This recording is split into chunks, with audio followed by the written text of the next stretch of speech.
Ujian tengah semester hukum pidana. Pertanyaan. 1. Sebutkan asas-asas hukum pidana yang menyangkut berlakunya hukum pidana minimum 3 asas hukum pidana. Yang pertama, asas legalitas terdapat dalam pasal 1 ayat 1 KUHP. Tidak dapat dipidana seseorang kecuali atas perbuatan yang dirumuskan dalam suatu aturan perundang-undangan yang telah ada terlebih dahulu. 2. Asas teritorial. Asas ini diatur dalam KUHP, yaitu dalam pasal 2 KUHP yang menyatakan ketentuan pidana dalam perundang-undangan Indonesia diterapkan bagi setiap orang yang melakukan suatu tindakan pidana di Indonesia. 3. Asas universal. Berlakunya pasal 2 sampai 5 dan 8 KUHP dibatasi oleh pengecualian dalam hukum internasional, bahwa asas melindungi kepentingan internasional. Asas universal adalah dilandasi pemikiran bahwa setiap negara di dunia wajib turut melaksanakan tata hukum sedunia dalam kurung hukum internasional. Soal nomor 2, sebutkan dan jelaskan perbedaan A. Hukum pidana material dan hukum pidana formil. B. Hukum pidana dalam arti objektif dan hukum pidana subjektif. C. Hukum pidana umum dan hukum pidana khusus. Jawaban. A. Hukum pidana formil adalah menegakkan aturan sebagaimana negara menyikapi alat perlengkapan untuk melakukan kewajiban untuk menyidik, menjatuhkan, menuntut dan melaksanakan pidana. Faktor kebiasaan merupakan salah satu hal yang menjadi pokok hukum menurut sistem hukum yang berlaku di Indonesia. Faktor kebiasaan dapat diartikan menjadi suatu tindakan yang dapat dilakukan berulang-ulang menurut tingkah laku yang tetap, lazim dan normal, sehingga orang banyak dapat menyukai perbuatan tersebut. Hukum pidana material merupakan aturan pada hukum yang membuat tindakan pidana yang dimana pelaku melakukan rumusan perbuatan pada pidana. Sumber hukum material inilah yang akan melakukan tentuannya dengan isi peraturan hukum yang sifatnya mengikat orang. Pada hukum material terdapat faktor ideal. Faktor ideal merupakan suatu gagasan yang tetap menggunakan keadilan yang harus dipatuhi oleh para pembentuk ataupun para pembentuk hukum yang lain dalam melakukan tugasnya. B. Hukum pidana objektif adalah keseluruhan peraturan mengenai tingkah laku manusia yang diancam dengan pidana, mengenai jenis dan macam pidana, mengenai bagaimana cara pidana itu dapat dijatuhkan dan dilaksanakan pada waktu tertentu dan dalam batas-batas daerah hukum tertentu. Artinya semua warga negara dan daerah hukum tersebut wajib menaati peraturan pidana tersebut. Hukum pidana objektif adalah hak dari negara atau alat perlengkapan negara untuk mengenakan suatu pidana terhadap perbuatan tertentu sebagaimana telah digariskan dalam hukum pidana objektif untuk mengadakan penyidikan, menjatuhkan pidana dan mewajibkan terpidana melaksanakan pidana yang dijatuhkan. C. Hukum pidana umum adalah hukum pidana yang disengaja telah dibentuk untuk diperlakukan bagi setiap orang pada umumnya, bahwa hukum pidana yang diatur di dalam KUHP merupakan hukum pidana umum karena ketentuan di dalamnya berlaku untuk semua orang.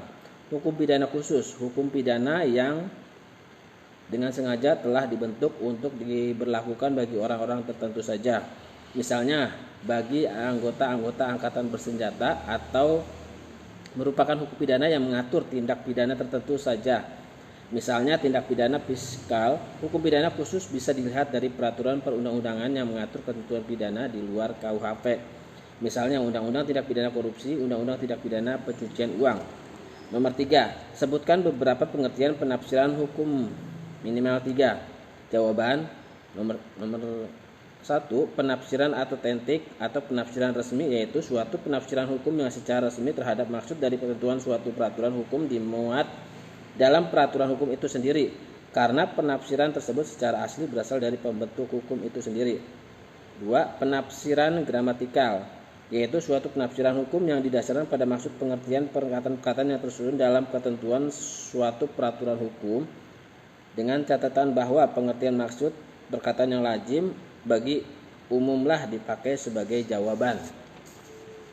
3. Penafsiran analogis, yaitu penafsiran hukum yang menganggap suatu hal yang belum diatur dalam suatu hukum sebagai hal atau disamakan sebagai hal yang sudah diatur dalam hukum tersebut. Karena hal ini memang bisa dan perlu dilakukan. 4. Apa itu delik dan sebutkan jenis-jenis delik minimal 3. Jawaban: delik adalah suatu perbuatan atau rangkaian perbuatan manusia yang bertentangan dengan undang-undang atau peraturan hukum lainnya yang dilakukan dan dengan sengaja atau salah oleh orang yang dapat dipertanggungjawabkan. Jenis-jenis delik. A. Delik hukum, yaitu pelanggaran hukum yang melanggar rasa keadilan. Contoh: tindak pidana pencurian pasal 362 KUHP, tindak pidana pembunuhan pasal 338 KUHP. B. Delik formal, yaitu suatu tindak pidana yang dianggap sebagai suatu perbuatan yang tidak dipermasalahkan perbuatannya, sedang akibat dari perbuatan tersebut adalah hal yang kebetulan atau aksidentalia. Contoh: tindak pidana pencurian pasal 362 KUHP, tindak pidana penghasutan pasal 160 KUHP, tindak pidana penyuapan pasal 209 210 KUHP. C. Delik material, yaitu delik yang dianggap selesai jika akibatnya sudah selesai. Contoh: tindak pidana pembunuhan pasal 338 KUHP, tindak pidana pembunuhan berencana pasal 340 KUHP.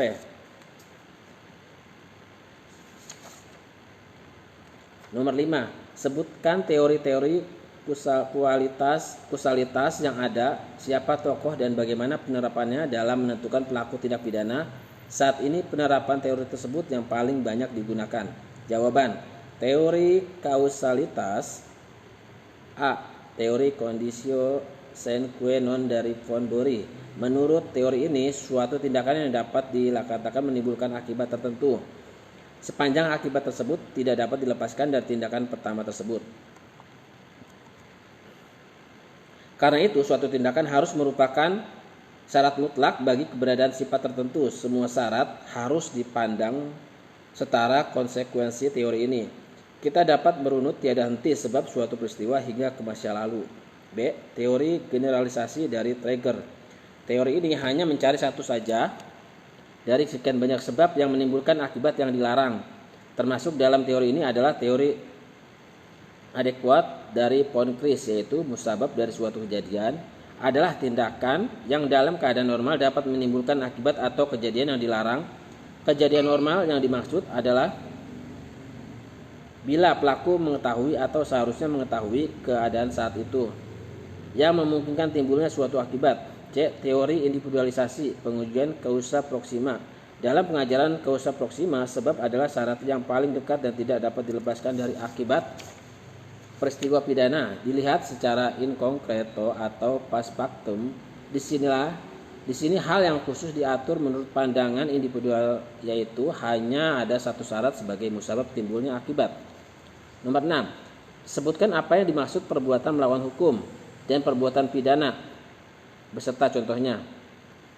Jawaban: A. Perbuatan melawan hukum, yaitu suatu perbuatan dikatakan melawan hukum dalam hukum pidana jika perbuatan itu mengancam dan merugikan kepentingan umum dan publik, sedangkan melawan hukum dalam hukum perdata jika perbuatan itu merugikan kepentingan keperdataan atau privat. Contoh: kasus korupsi bansos oleh Juliari Batubara pada tahun 2021. B. Perbuatan pidana adalah perbuatan yang dilarang oleh suatu aturan hukum, larangan mana disertai sanksi yang berupa pidana tertentu.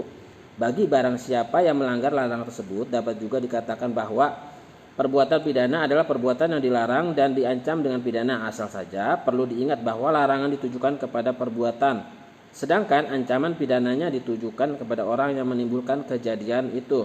Contoh: kasus penyalahgunaan oleh Nia Ramadhani, Vanessa Angel, dan Catherine Wilson pada tahun 2021. Nomor 7. Sebutkan perbedaan alasan pemaaf dan alasan pembenar serta pasal yang mengatur dan contoh penerapan. Jawaban: A. Alasan pemaaf adalah alasan yang menghapus kesalahan dari si pelaku suatu tindak pidana sedangkan perbuatannya tetap melanggar hukum. Jadi diri alasan pemaaf dilihat dari sisi orang atau pelaku subjektif, misalnya lantaran pelakunya tak waras atau gila sehingga tak dapat mempertanggungjawabkan perbuatan itu, pasal 44 KUHP. Alasan yang menghapuskan kesalahan terdakwa, perbuatan dilakukan terdakwa tetap bersifat melawan hukum, jadi tetap merupakan perbuatan pidana. tapi dia tidak dipidana. Contoh, seorang pelaku pembunuhan yang ternyata mengalami gangguan jiwa. B. Alasan pembenar, berarti alasan yang menghapus sifat melawan hukum suatu tindak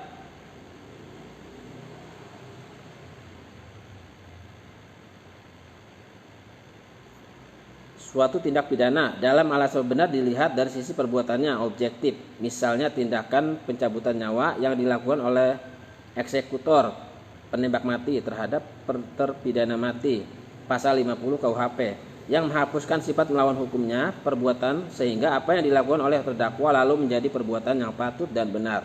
Contoh, jika seorang eksekutor melakukan eksekusi terhadap pelaku tindak pidana. Sekian jawaban dari saya. Terima kasih. Selamat malam.